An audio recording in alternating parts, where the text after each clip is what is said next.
joining us tonight. My name's Heidi McCutcheon. I'm the Executive Director of the Shelton Mason County Chamber of Commerce. It's my pleasure to be your host tonight, along with Patty Case. Patty is a member of our Government Relations Committee, as well as a past president of the board of the Chamber as well. Tonight's event is also being live streamed thanks to our partners at Hood Canal Communications and Mason Web TV. We are also thankful that we have reporters here from Mason County Life and the Shelton Mason County Journal as well. I'd like to thank the members of the Chamber's Government Relations Committee for their help in putting together tonight's event. And before we get to our candidates, I'd like to invite you to stand for the Pledge of Allegiance.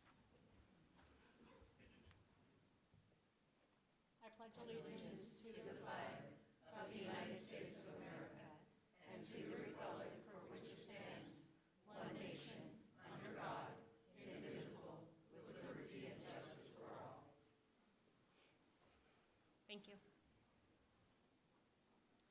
Thank you, and good evening, everyone. Thank you so much for coming. Thank you so much for your interest in this upcoming election.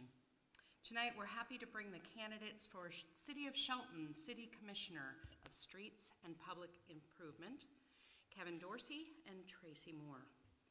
Our format for the evening will include an opening statement from each candidate. Each candidate will receive 2 minutes for their introduction. And Lisa Perry up here in front has the cards. She will be signaling the candidates when they have 15 seconds of time remaining and when the time has ended. And I will not hesitate to talk right over the top of you. With that, let's get started. I'll begin with incumbent Tracy Moore. Tracy? Hi. Thank you all for coming. I really appreciate it, and I appreciate this opportunity to tell you a little bit about myself and about my dreams and goals for our city. I've been extremely honored the last 4 years to serve as Commissioner of Public Works. I think that it's been an interesting time, definitely, as we're working to come out of the recession and determine how we can guide our growth in Shelton. I believe very strongly that our city has so much potential that we haven't begun to tap yet. And by tapping that potential and by building on the positive assets that we have, our engaged people, our beautiful surroundings, the work that we've done thus far, I believe that by marketing ourselves as a positive, desirable community, that will be how we attract new growth and attract new people. I also,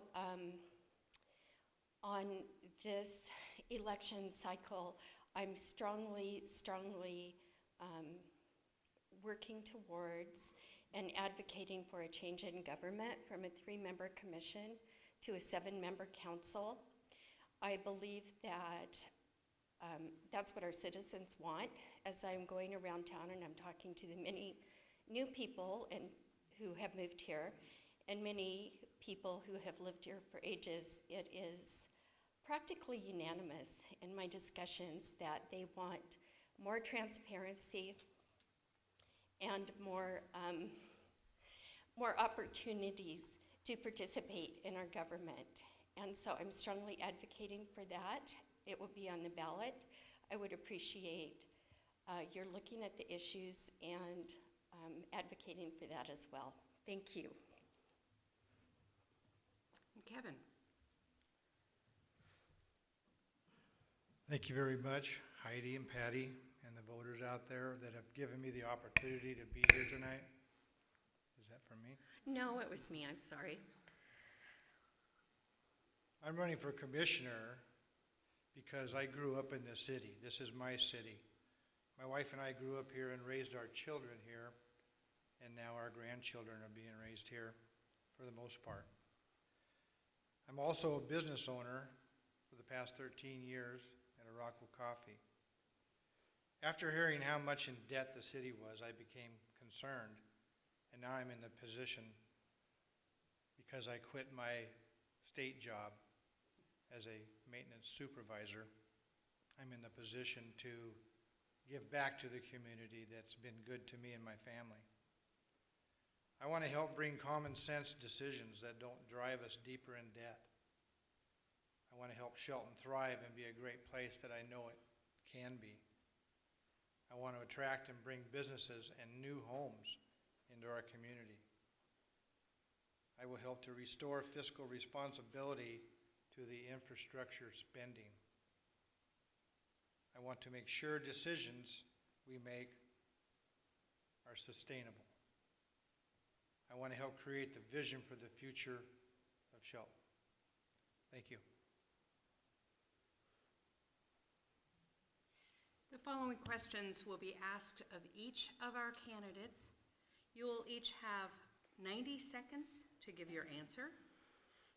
And differing from the primary election forum that we held, assuming you even remember that among your many forums, whomever answers the question first will also be given time to respond to the opponent's response if you so choose. Does that make sense? Mm-hmm. Off we go. Kevin, we often hear about permit timelines. What other areas, inside or outside of the building department, do you believe that can be improved to encourage further economic development? Okay, well, I believe that economic development is key in this city. We need new businesses. We need more employees. We need new homes to build for those employees. I think it is the key to everything here. Also, I would like to encourage, how are we going to attract these businesses? We need to encourage them to come here somehow.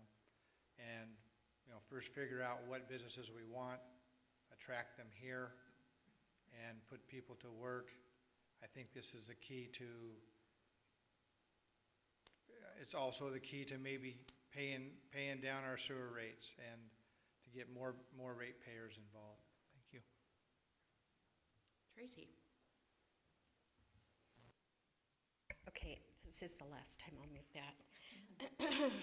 Okay, definitely permit timelines are a consideration. I've worked in the development industry and I know that time is money. I believe that inside the building department, what we can do is make sure that we're fully staffed and that we have fully trained staff that are educated in all of the government regulations that we have to follow ourselves. Also that we make sure that the regulations that we have are somewhat, or the people that make sure those regulations are followed are somewhat innovative or willing to look at different ways to do the same thing. I think that our goal should be to get to yes when we at all can, and so I think that through an innovative and imaginative staff we can do that. I also believe that what I said before about promoting a positive community will be a big help to that as we move forward and make business and industry welcome and make our community and our citizens feel welcome and valued, we will attract new growth. Thank you. Thank you. Kevin, you have 1 minute to respond, if you wish. Well, yes, it is true that we need to attract growth. There is no question about that. I think that is key to the city. I also believe that to attract the growth, we need to make our city more attractive.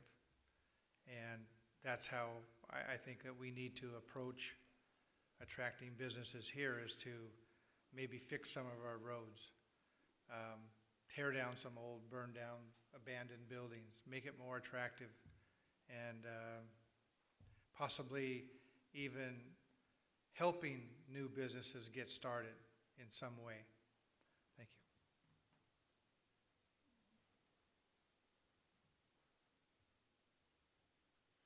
Tracy, there's been a lot of discussion about permit fees and reducing the cost of those permit fees. What other issues inhibit growth, and how do you propose to address those issues? I think that there is a lack of growth because we haven't done enough to make our city attractive to builders, to industry, to businesses. We haven't made our city attractive enough to those of us who live here. We haven't done enough to keep our dollars local and encourage support of our small businesses. As we do that, and as our small businesses thrive, then that will attract more businesses and more industry and more people who want to live in a thriving, lively town. I was firmly in favor of a renewal program that was promoted in lieu of the general permit fee reductions. I believe that the renewal program would have accomplished some of the things that we're talking about here tonight, such as the blight and encouraging growth and redevelopment in strategic areas so that our whole city benefits. Kevin. Thank you very much. There has been a lot of discussion about the permit fees, and rightly so. I believe it was a good decision to lower the permit fees. It sparked a lot of growth in the last 18 months. I think there's been like 30 now, or 33 or something like that. 33 new home permits. That brings money into the building department. And instead of the higher rates before, where all the builders kind of moved away, there was nothing going on. What other issues? Okay, growth. Some other issues. I still think it's just key to clean up the town a little bit, invite businesses here, help them get started in a friendly way, and I think that's key to the growth of this city. And Tracy, a rebuttal? I think it's, we did have some new growth. There's some discussion and some wavering numbers about how many houses and when and in how many months, and was it a result of the permit fee reduction, or would it have happened anyway? And I think that's a moot point at this time. We know that our general fund is subsidizing the fees that we're not collecting, and I believe really strongly that our citizens' dollars that go into the general fund should not be used at the expense of the general public to benefit a few. New housing in the amount that we're talking is not economic development. It is not paying for itself. And back to Kevin. What are your top 2 priorities for the Public Works Department? Top 2 priorities. Well, I can tell you this, that I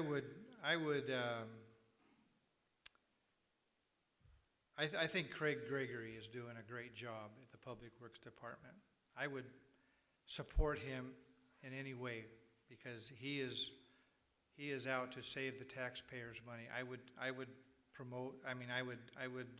support him in any project that they have to do. 2 priorities, I guess. One would be we need to keep up with our sewers. We have the Basin 3 project coming up. I know they will probably they'll do a great job with that. What other one do we have? I guess that's about it. I need to learn more about what all they do. I'm looking forward to learning more. And I'll leave it at that. Thank you. Tracy? Okay, I've had a lot of time to think about the Public Works Department, and I'm definitely Basin 3 is the first project that I would say is the most important. And then the other ones that we're already working on, which is the Alder Street improvements, as well as the Railroad Avenue corridor, as well as the paving from Turner 16th Street down to First Street. Those are important projects. Sometimes people don't really understand why we pave over Turner, say, before we do complete new repaving of the gravel streets or things like that. And the reason is that our roads continue to deteriorate unless we take care of them. So if we let the roads get in too bad a shape, then it's impossible just to do an overlay, and we have to go down and build a complete new road bed, which is the situation that we're looking at on Alder Street. Those would be my priorities. I think that definitely strategizing the road improvements. We are going to do a certain number of blocks of paving each year, and I think as we move forward and strategize that and come up with a plan, it will be a very exciting time for our community. Thank you. Kevin, you have 1 minute for rebuttal. Thank you. Yes, the Basin 3 project is coming up soon. I think it's in the fall. And I don't know if many of you know, but this project is going to be expensive. And yes, it would have raised your sewer rates again. And if it wasn't for the city receiving a $6 billion grant recently, your rates definitely would have went up. Hopefully we can cover that fully so that our rates won't go up again. And it will be exciting to see the street, Alder Street, being redone, if possible, from the top of the hill down to Mickey's Deli. Thank you. Back to Tracy. Tracy, if you had the authority, what one ordinance would you put in place or revoke, and why? If I had the authority and the majority vote, the ordinance that I would strengthen basically would be number one, our abatement program, our code enforcement program. I know that many people are very concerned about the fact that we have houses and other buildings that sit there that are an eyesore, that are a public nuisance, that cost our citizens a lot of money for police protection. The liability if there were a fire is huge, as well as they damage the surrounding property values. I would look at ways of encouraging owners to make sure that they don't have vacant buildings that are sitting there, that they get people in there. I, once again, would have been in favor of the renewal program, which would have hopefully guided renewal and redevelopment of those properties so that they would become not a liability but an asset. I believe they would have also provided some much needed housing that would be more affordable than what many of our newer homes are going for. So that is the ordinance I would strengthen. Kevin?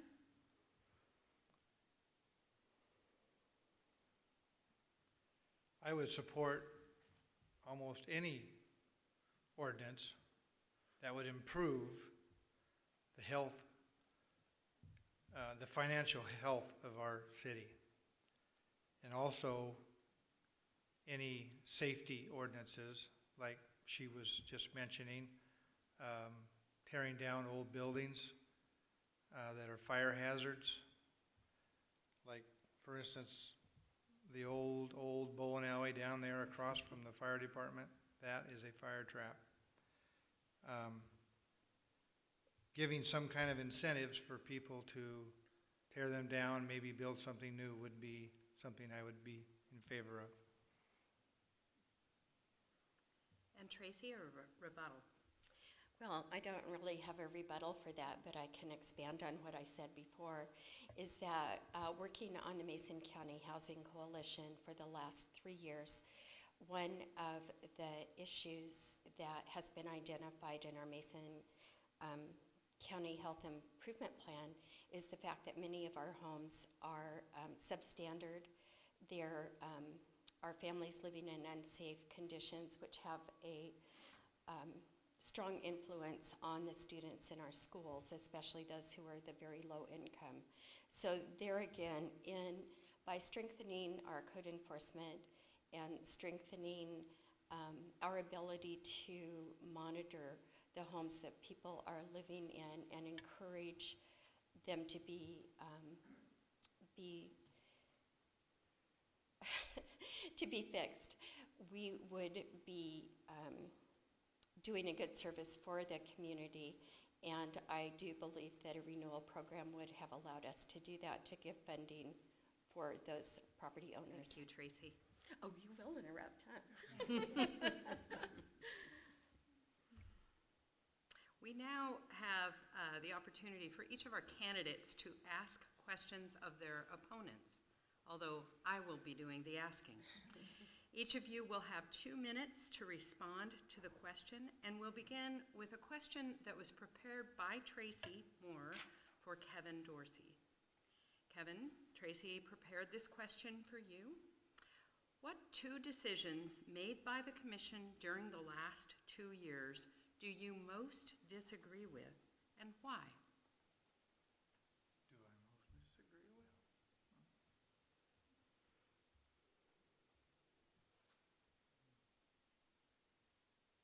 I got to think for a minute. In the last 2 years, well, first of all, I wasn't even really interested in the commission until a little while ago. But some of the decisions that really got to me were voting for and passing water tanks, like the one right out here, for instance, that got no hookups until recently. I think there might be 1 or 2 hookups. That was about a $5 million tank. There was also another tank voted to pass to go out on the Johns Prairie Road, or Johns Prairie, and that was later on voted down after a new member came on the commission. But that would have been another $5 million.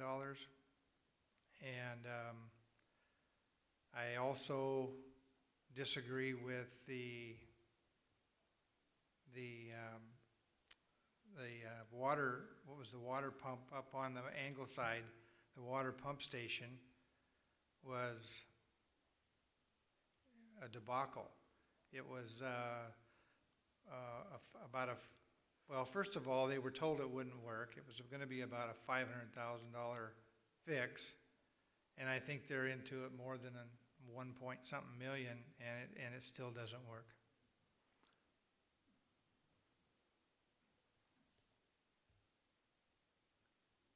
And Kevin Dorsey prepared this question for you, Tracy. At a time when the city was over $50 million in debt, you voted for 2 water tanks costing $5 million each. The commission has since voted to stop work on one of the water tanks. Was your vote to build both the right choice? Why or why not? Oh, good. I'm glad you asked that. I don't recall that we voted to put the water tank out John's Prairie. I believe that was one of the things that we did not vote for.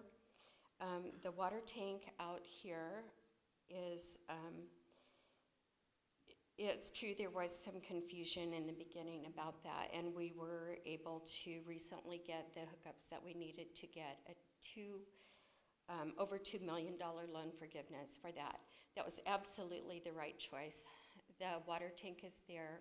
It's ready for hookups. When the port expands, they will need to have an abundance of water in the event that a hotel is built out here. So it will be ready, and the water situation will not hold up growth out here. I think that answered your question. Okay, I will assume that I answered the question. Thank you. So I haven't got a stop yet, so. Oh, okay.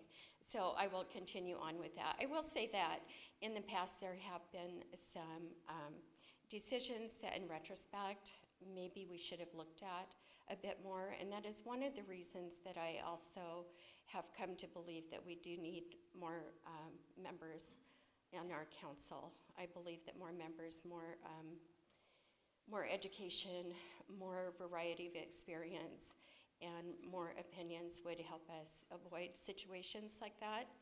At the same time, we are dependent on the information given, and I would say that any of my decisions have been made with the best interests of the city at heart.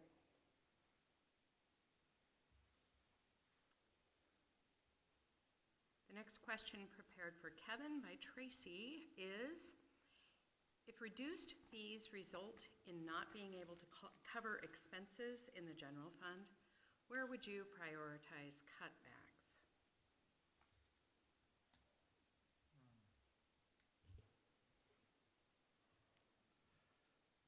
We would have to find money from somewhere, but if you're referring to, say, the building permits that were lowered, for instance,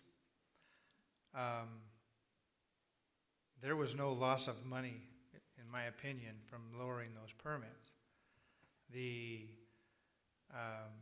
You cannot assume that 30 homes or whatever were going to be built. So you can't assume that that money would have been there. In fact, study shows that it would not have been there. Each builder was asked when they applied for a permit if they applied for the permit simply because they were going to build a house, or was it because they lowered the rates? And it also gave people like the Habitat for Humanity a chance to build a home again. So, you know, I kind of lost my train of thought. Can you help me out with that question again? If reduced fees result in not being able to cover expenses in the general fund, where would you prioritize cutbacks? And in fact, there was less money taken out of the general fund to support the building department this last year than, by far, than in several years before that. So I believe that if we keep that process going, that department will self-fund itself. The final question for Tracy, prepared by Kevin. After the city had little growth for many years, the commissioners voted to lower the permit fees. I believe that 33 new homes have been permitted over 18 months. You voted against lowering these fees. Do you stand by that vote? I absolutely stand by that vote. I believe strongly that we can strategize growth, we can strategize incentives so that it benefits the whole city more than a select few builders. Granted, it's nice to have homes. I don't believe it was 33, but I believe that if we were more strategic in our incentivizing, such as offering a revolving loan program for businesses so that they could rehabilitate their buildings and invest more money in our community that way. I believe that would benefit the whole city much more than a few new homes on a hill. By incentivizing infill growth and some of the houses or buildings that we've talked about that are eyesores and dilapidated, those buildings and growth in those areas and redevelopment in those areas would reach the surrounding neighborhood and add value to the surrounding properties, as well as cause more of an investment in the surrounding neighborhood due to the fact that there would be more trust in the fact that their money is well spent in investing it because of the surrounding properties and because of the stability of the neighborhoods would be much better.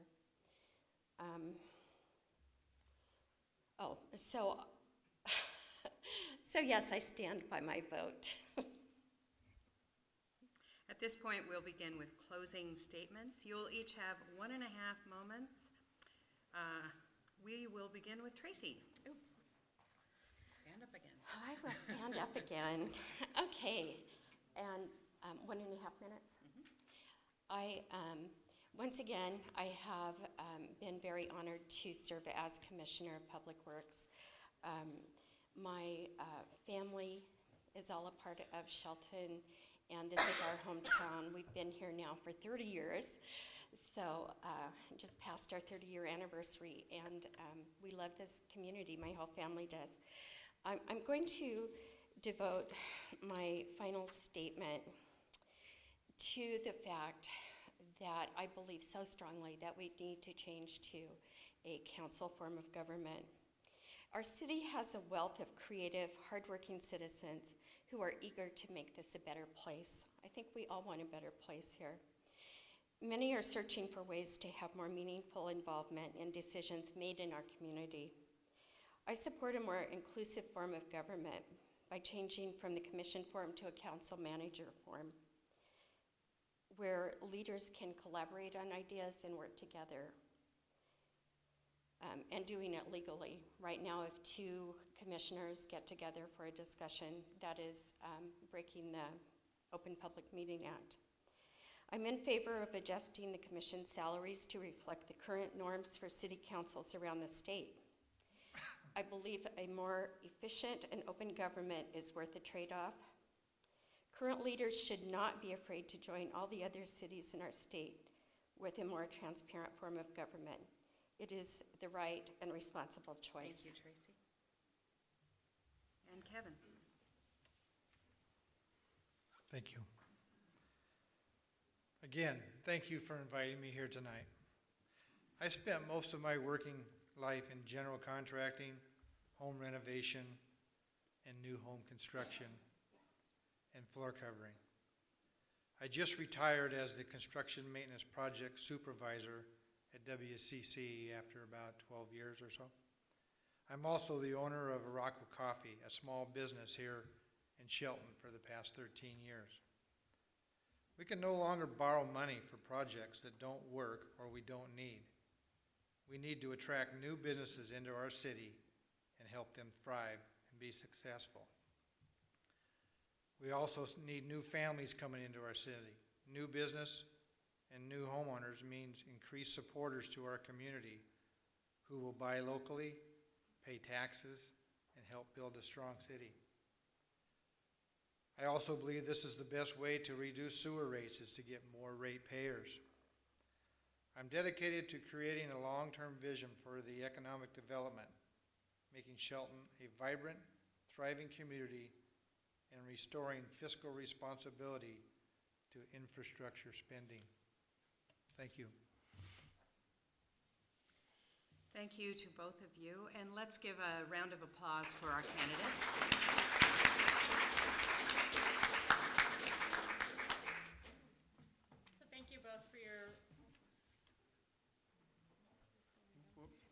both for your willingness to serve our community by running for office. And thank you again to Patty for moderating this portion of our forum. At this time, we'll take a 5-minute break, and we'll invite our school board candidates to come up for the next portion of tonight's event. Thank you. Tonight we have Ross Gallagher and Dan Cooling, who are running for Shelton School Board Director, District Number 2. And we also have Gary Hedger, who is running for Hood Canal School Board Position Number 4. His opponent, Teddy Hamby, was unable to attend tonight. As with the city commissioner candidates, each of you will have 2 minutes to introduce yourself and your platform. And Ross, will begin with you. Thank you for everyone attending this event, this forum, and big thank you to the Mason County Shelton, Mason County Chamber of Commerce for hosting this important candidate event. My name is Ross Gallagher. I'm a candidate asking you for your vote to return Ross Gallagher to the Shelton School Board and once again serve the children and the citizens of the Shelton School District. I've lived in Shelton for over 50 years after graduating from Nia Bay High School. During the 50 years, I worked at Simpson Timber Company for 39 years. I've served on numerous public committees and boards, from growth management to Mason Matters. I've been a Kiwanian club member for 10 years, and I'm currently serving as the president of the Shelton Kiwanis Club. And I just served 3 years as lieutenant governor for Kiwanis Division 38. Right now, I'm finishing my 6th year on the Area Agency on Aging Advisory Board, which serves Lewis, Mason, and Thurston County. 3 times, the voters of the Shelton School District have elected me to serve on the Shelton School Board. And the people of Mason County elected me to serve as their county commissioner. All my children have attended and graduated from the Shelton School District and doing very well for themselves. The future of the Shelton School District looks spectacular. And once again, I'm asking you to vote for me to represent you on the Shelton School Board. Thank you, Ross. Dan Cooling? Thank you. So if many of you know me, I usually don't go by a script, but this time I actually did write a script and prepare one. So my name is Dan Cooling, and I'm running for the Shelton School Board Position 2. I grew up in a military family and got to travel the world. That gained me a worldwide perspective of different educational systems, being here in the States, being overseas in Dodd schools, and coming back and forth and getting to see the differences in that. I'm a father of 2 wonderful ladies, Taya, who's graduated as a vet tech, and Taylor, who's in the back room right now, who's currently going to OMS, and my amazing wife, Erica, in the back. I spent the last few years in Shelton working with several local nonprofits. I'm a Skookum Rotarian, Oysterfest, on the board there. United Way of Mason County, past president, Crossroads Housing, vice president, Asset Building Coalition, and Olympic Middle School PTSO, to name a few. Doing all that got me honored last year as the Volunteer of the Year by the Chamber, so working really hard. The one thing I'll stress here is I'm not a politician.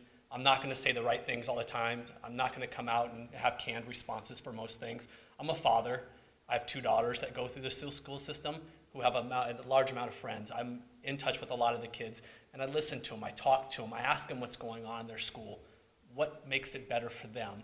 Because I think the one thing a lot of people are forgetting is we tend to think we know everything for the children, but we're not asking their opinion. It's their education. We need to help them have some skin into the game. So that is who I am. Thank you. Thank you, Dan. Gary? Hi, my name is Gary Hedger. I'm running for school board position number 4, being vacated by Rosalind Reed. She's been a long-time board member. So I'm running because I've got 35 years construction experience or so, and we're thinking about building a new high school, and it looks like we're leaning that way. The public opinion and everything is all for it. It's all over 70%. So it looks like we're going to head in that direction, and I think my experience in construction would be a great asset to our board and to our administrators at our school. And that's one of the main reasons I'm running, but also the test scores at our school have been falling behind pretty bad the last few years. So that some stuff needs to change, in that regard too. I haven't got enough information yet to tell what exactly it is that we need to do to make that happen, but obviously what we're doing now is not working, so something needs to change. One of the other things I want to do for our board is there's a program out now that Oregon, Idaho, and California is going by, and they call it COING. It's Civic Openness in Negotiations, and that's where all boards, when they don't have executive sessions anymore, it's free for everybody to come look and see what is going on with the negotiations and everything, and it's total transparency. And I think that'd go a long ways just to get more confidence in our people of our district to help us along the way with this new project. Thank you. Thank you, Gary. This first question is directed to each of you. Dan, we'll begin with you. What steps do you believe the school board can make to meet the educational needs of our students? Yeah, so right now I'm currently sitting on the school board. I was appointed to fill in until the election. We were interviewed by the school board and I was chosen to fill in. So this is something I started working on from the moment we've got there. Right now we've got 2 high school representatives, one from Choice and one from Shelton High on the board. And my goal is to get somebody from the middle school and the junior high school in on there too. Some of the steps we need to take is we need to talk to the kids and the children and ask them what's going on in their school, what's going right for them, what do we need to do more of, how are you learning? The second thing is what's not working for you. You know, we might think a plan is really working for them and the kids are coming to school going, this doesn't work. So in some of those conversations I found, there's a big political divide in our school right now, and I'm working with the senior at the school to figure out how they work through that. We've allowed our politics to kind of filter down into the school systems, which are affecting our kids. And we can't have that. We need our kids to work together. One of the other big processes that we're working on right now is teaching children to learn. Not facts and figures. Anybody can pick those up. But if you don't teach a child how to learn, they will never learn. They won't become passionate about what they want to do. We've got another program we're looking at with tech education, that if our children are looking at going into vocational programs, how are we setting them up for success? Maybe they're not in the right stage to go to college, but they want to go to that tech program and get into that to make them a more whole student. So a lot of my things that I've already done are working with the students to get their piece on education. Thank you, Dan. Ross? Well, first off, our school district needs to meet state standards and also work with OSPI. And also have a good relationship with your superintendent, which I've gone through, I think it was 4 superintendents when I was on the school board. And right now you have an excellent person as superintendent for the Shelton School Board. Also, another avenue is WASDA that helps school boards get along. But as my opponent mentioned, you have to listen. Listen what people are saying and move on. Create something. Sometimes you come up with an idea and it's a full circle. You start the concept, it's working, you review it. And if it isn't the way you thought it was going to turn out, we'll try something different. With that, thank you. Thank you, Ross. Gary? I think one of the first things we need to do is make sure we can stretch every federal dollar and every donated dollar that we can, as far as we can, to get the most that we can for the students. And I think Dan's right, asking the students what they need, what they like, what they don't like is real important, because it can be, used as a tool to help them learn more, especially for the children that are not as advanced as the other children, the one that are lagging a little bit behind, that need a little extra help there. That's pretty much it. Thanks. Thank you. Gary, I'll have you answer this question first. Livability indexes often place our local schools ranking lower than our neighboring districts. This can often deter businesses and employees from moving to Mason County. What specific steps will you take to improve these rankings? Well, our district is a prime example of that. It's very small, the Hood Canal area. There's not a lot of business there. It's mostly logging. Hood Sport's got the IGA, stuff like that. But, it's kind of a difficult question because our school is ranking lower. So there's got to be ways to improve this and make it better. I know what we're doing right now is not working. That's pretty much what I know. So we've obviously got to make some changes. In fact, our school dropped 30 schools in the ranking of Washington State schools this last year. So that's a pretty significant drop. So obviously we're gonna have to do something with the administrators, the teachers, and the students as well. Our ratio teacher per student is pretty good. So, which usually you have a little higher scores with that, just going by that number right there. So I'm not sure, as far as specifics go, I'm not really sure what we can do because I don't have a lot of the information that the board has because they do so much in executive session. So I don't really know what their plans are or what they're doing. So when I learn all this stuff, then I can make better decisions. But right now, I just don't have enough information. Thank you. Dan? Thank you. One of the big things here I've noticed the city commission candidates talked about is bringing businesses to town. It's key, but one of the things that I think a lot of people are failing to mention is businesses are not going to come to town if our educational system's not there. I'm not going to bring my business that houses 50 people into a town where the school's lackluster. So I think through some of the things I've already done, working with the EDC, working with the chamber, working with local businesses, to get them to understand that we're all in this together. It's not the city and this county and the school over here. We need to all be on the same playing field because what we have here at the school board affects everything else. Some of that also is getting our kids involved in this. We've done some programs with Hood Canal School doing lemonade days to teach the children about businesses. So we've been out there, Heidi's been out there, I've been out there and talked to kids about local businesses. How do you start that business? How do you stay in town and keep your community going? So it's getting the kids involved also. They have a lot of ideas that we're not listening to bring businesses in. They have a lot of ideas, and a lot of the students are actually running their own businesses right now in high school that we're not out promoting. So one of the things to do is we need to all get together as leaders of the community and start working the plan together instead of individually. Thank you, Dan. Ross, your thoughts? Yep.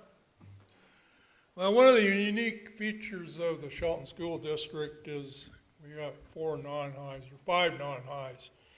And familiar with that, the other neighboring districts send us their high school students on that. So anyway, as previously mentioned, we need to work with the EDC, but more importantly, we need to have livable jobs. 50 years ago, I started at Simpson, and basically, you look good, let's get a physical. And it was a livable wage at that time. But those days are gone.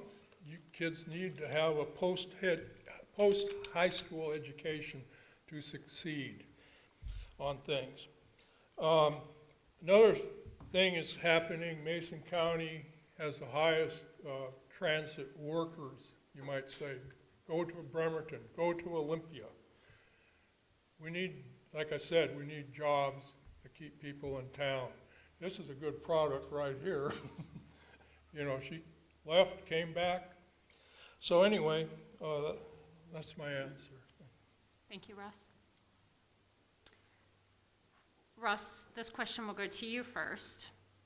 How would you work together with neighboring school boards to enhance our communities and schools, given a somewhat contentious history? Well, I think the word contentious is probably the non-high payments on that. When I was on the board one time, Pioneer School District almost dissolved because of the non-high payments. But we have to work with our neighbors. We have to. They send us our students, but I'm well aware there's a movement to have a new high school somewhere, which will have a terrible impact or tremendous impact on the Shelton School District. Might even put us from a 4A down to a 3A on that. But you have to listen, you have to work, and you have to provide opportunities for everyone. Thank you, Ross. Gary, what are your thoughts? Well, I'm glad you asked this question. Wednesday night, we're having a meeting with the Hood Canal School Board as well as the Pioneer School, going to be there at the same time at the PUD station up here in Shelton. It should be a very interesting meeting because the two haven't got together yet to talk about any of this. And like Ross mentioned, the amount that we owe Shelton right now for our high school students is a pretty staggering amount. And the part that people that live out where I do don't like about it is we didn't get the vote on it. So you want more money from us, but we didn't get the vote. That's pretty much taxation without representation. So, and that's why so many people where I live want the new high school, to get away from that. Now, really, to be honest with you, I'd like to see us negotiate and try and get that amount that we owe down a little bit. But it doesn't sound like that's going to happen. So that's why they're moving forward on this new high school. We've got some properties that we've looked at, but of course there's nothing, you know, it's all preliminary stuff. It's all just being talked about, bandied around. Until the taxpayers actually find out how much money it's going to affect their bottom line, well, we won't know what the public opinion is, because there hasn't been any talk about that. Right now, it's so far, do you want a new high school or you don't? We think it's going to cost this much, but of course you always know costs never add up like that. It's always more every time, every project. It's just the way it goes. Thank you. Thank you, Gary. Dan? Definitely. We're actually having the same joint session this Wednesday with the Mason County School District at the PUD, so I figure we're probably all going to be there. But this is one of the ideas that really strikes a chord with me, because we don't do it in our own community right now. We don't do enough working together. We have a lot of nonprofits who do their own thing, and they both go this way, and they take the dollar that's here and stretch it. So one of my big missions is to work together with all the school districts. The superintendent of North Mason sits on the United Way board with me. I've been to Olympia to a few school board meetings to watch and to see what they're doing. I ask questions. I'm not afraid. I'll walk up to anybody and ask, how you're doing that? How can we implement that? How does that work? There's no shame in what I do. I walk around and I research these things. I think one of the things we have to do is we have to form with our non-highs, and we have to work out something that's sustainable. Because if we're charging too much and they can't afford it, it's only going to hurt the children in the end. And I think a lot of times we're looking at this from this high level of what's going to hurt the tax dollars, what's going to hurt the administration, when the goal of the school district is to make that child whole, to make them a whole student so they can graduate through the system, they've learned how to learn, they can move on to college, they can get their tech degree, then they can come back and bring those skills back to our communities to provide jobs. So I think in the bottom line of this is we're forgetting what this is all about. This is about the children, not tax dollars, not people's jobs, not anything else. It's how are we doing for that student? We have an obligation to make that child whole. Thank you, Dan. This next question will be asked of just Gary as it pertains to the Hood Canal School District. Recently, there's been discussion about Pioneer School District and Hood Canal School District building a new high school. Where do you stand on this? Well, until we get positive numbers to find out how that's going to affect everybody's bottom line, because I'm a homeowner in the district, and I don't want my property taxes going up exuberantly, especially right now because we've got also the vote on the PUD fund for the water stuff, and that's going to be 37 cents per thousand. The school is going to be $1.50 per thousand, so that's almost $2 per thousand, and it's actually rising, and that's a lot of money. So, like I mentioned earlier, I'd like to hear us talk with Shelton School District, try and negotiate a better fund or do something like that before we just stick our neck out and spend $100 million on a new building. You know, one of the other things I'd like to find out about this is how many of our high school students actually make it through Shelton High School and graduate, and what's the dropout rate? I haven't been able to dig those numbers up yet, but I'm sure the school board knows. So as soon as I find more about that, then we'll carry on. But anyway, right now I'm leaning forward for the high school, but like I said, I don't want it to negatively affect my bottom line. Thank you. Thank you, Gary. Final question we have for tonight will be answered by Ross and Dan as it relates to the Shelton School District. Ross, we'll begin with you. One of the main goals of Graduation Matters Shelton is to increase graduation rates. How do you think this is progressing, and what are your top 2 priorities for next steps? Well, it is working. When I was on the board, we had like a 75% graduation rate, but now they're up in the upper 80s and 90s. Kids are excited about moving their next step in life after graduation. So I still encourage graduating matters and all that. But what people don't realize, graduating matters begins with the child's first day in school and just progresses on that. Top 2 priorities would, one, I think I'd still continue to watch it. I think it's an excellent program. But still, you need to have more people involved. I'm glad that the Choice School is also involved with this. And with that, thank you. Thank you, Russ. Dan? Yeah, definitely. The first thing to do for graduation is to get attendance up. We have to get our kids in school. We have to make sure they're fed, to make sure they start the morning off in a correct mindset. We're not helping these children do mindset exercises every morning when they get up to be proud of who they are. They wake up and look in the mirror and go, I can't wait to tackle today. Most of them are getting up hungry. Most of them are getting up going, oh, I gotta go to class again today. So mindset's a big thing here. And this is also involves some of the education that we need to do with parents in the community. A lot of this is gonna be student involved too. When we get our high school children and students excited about school, let them go down to the elementary school. Let them talk to the middle school. I can come in as a parent, we can all walk in and go, hey, it's really important. And what do you do as a kid? You go, what do they know? But if the high school kid comes down and says, hey guys, it's really important. The next couple of years are gonna be really tough in your life, but it's gonna work out for the best. I'm like a big brother to you. I'm somebody that comes in and mentors you. The other thing that we do have to have is we have to have community mentors. A lot of our children are looking to these sports athletes, they're looking to rap stars and rock stars to be their heroes in life. We have enough heroes in our community that we're not putting out there to make them. We have people in our community that our kids can sit with and ask about real-world questions with businesses. They can sit down with the CEO of a local credit union or bank or wherever and ask real questions for that. So to give them excitement to move on to the next step. So I think that would be the biggest thing for us. Thank you, Dan. We'll now move on to closing statements. You'll each have 1.5 minutes, and we'll begin with Ross Gallagher. Thank you. Once again, I'd like to thank everyone for attending and the Shelton Mason Chamber of Commerce for this opportunity to address the voters of the Shelton School District. Our school district has seen several changes since the time I served the citizens for the Shelton School District. I know schools, I know government, I know what it takes place. I know when it takes place that the children of the school district over my own children on school issues. I know that test scores alone don't make a school district succeed. It takes teamwork. I know our current 35th legislative team. I personally know our two congressmen, Denny Heck and Darren Kilmer. I know the process of serving on the school board, and you only have one employee, the superintendent.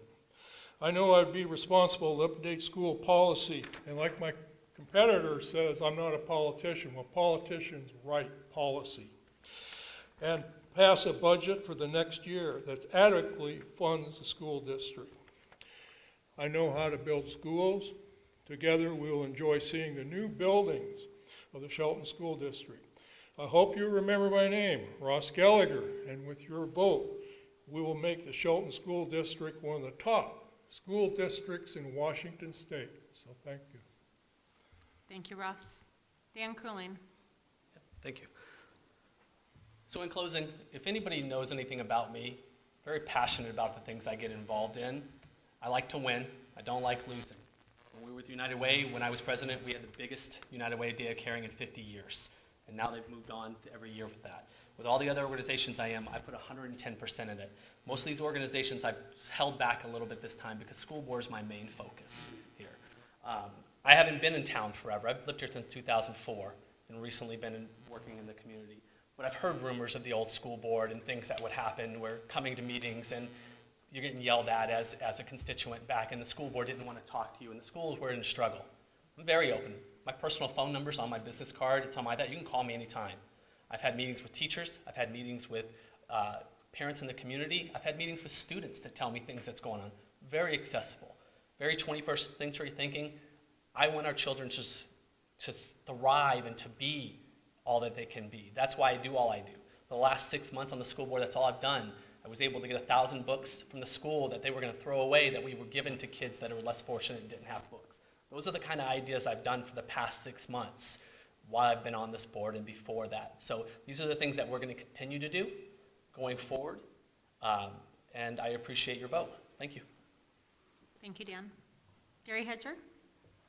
Well, I'd just like to tell you a little bit about myself. I grew up in the Auburn-Kent area. Came over to the Hood Canal in the Shelton area my whole life. I had an uncle that had a horse ranch in Shelton. he's long since passed.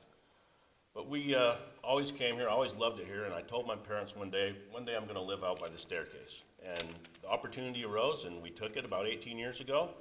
Originally moved out here so that my son wouldn't have to go to big city schools. That's why we moved here. And we've loved it ever since. Now I have a grandson who's going to be 3 this December, and he's just a bright spot in our lives right now. But so that's one of the reasons I want to get on the school board, is try and make it a better school for him and his friends. Yeah, I guess that's it. Thanks. Thanks for inviting me. Thank you. My thanks to the 3 of you for sharing your platforms with us tonight, as well as your dedication to our community as shown by running for elected office. My appreciation also goes to our partners at Hood Canal Communications, MasonWebTV.com, the Chamber's Government Relations Committee for helping put on tonight's event, as well as to each of you in our audience, both in person and online, and to our local media representatives for being here tonight as well. Thank you again for joining us. Have a great evening and a safe drive home.